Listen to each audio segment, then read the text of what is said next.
그동안 6주로 조정이 됐던 mRNA 백신의 1, 2차 접종 간격이 다음 달 11일부터 5주나 4주로 앞당겨집니다. 정부는 또 10월 말까지 성인의 80%에게 접종을 완료해서 단계적 일상 회복을 준비하겠다고 밝혔습니다. 보도에 박홍구 기자입니다.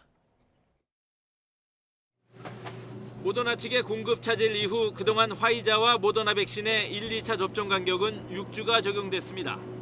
하지만 델타 변이의 확산으로 코로나19 유행 규모가 커지며 접종 완료율을 높이는 게 시급한 과제로 떠올랐습니다.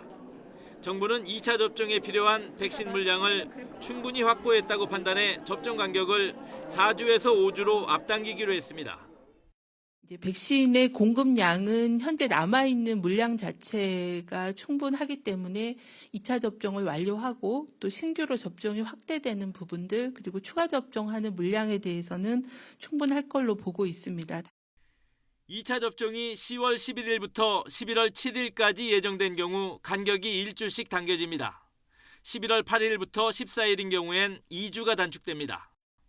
이렇게 되면 10월 4일부터 시작하는 첫 주에는 둘째 주 접종 예정 인원까지 더해져 343만 명이 백신을 맞게 됩니다.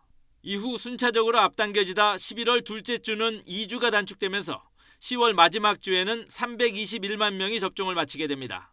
조정된 2차 접종 일정은 대상자에게 개별 통보되고 예방접종 시스템에 자동 반영됩니다. 일괄 조정된 날짜에 접종이 곤란할 경우 10월 1일부터 사전 예약 누리집에서 변경할 수 있습니다. 10월부터 신규로 1차 접종을 하게 되면 화이자 3주, 모더나는 4주 뒤에 2차 접종을 받게 됩니다. 이렇게 해서 10월 말까지 성인의 80%, 고령층은 90% 접종을 완료하겠다는 게 정부의 목표입니다. 하지만 아직도 미접종자로 남아있는 550만 명은 이번 달 사전 예약이 마감되는데 예약률이 4%대에 그치고 있어 이들에 대한 설득이 주요 과제로 떠올랐습니다. 여전히 이상 반응에 대한 모든 국민들의 불안과 또 우려가 크신 거를 잘 알고 있습니다. 이런 부분들에 대해서 좀 상세하고 투명하게 설명을 좀 더 드리고 정부는 백신 접종률이 8, 90%까지 올라가더라도 델타 변이의 전파 속도를 볼 때 코로나19 종식은 어려울 것으로 본다고 밝혔습니다.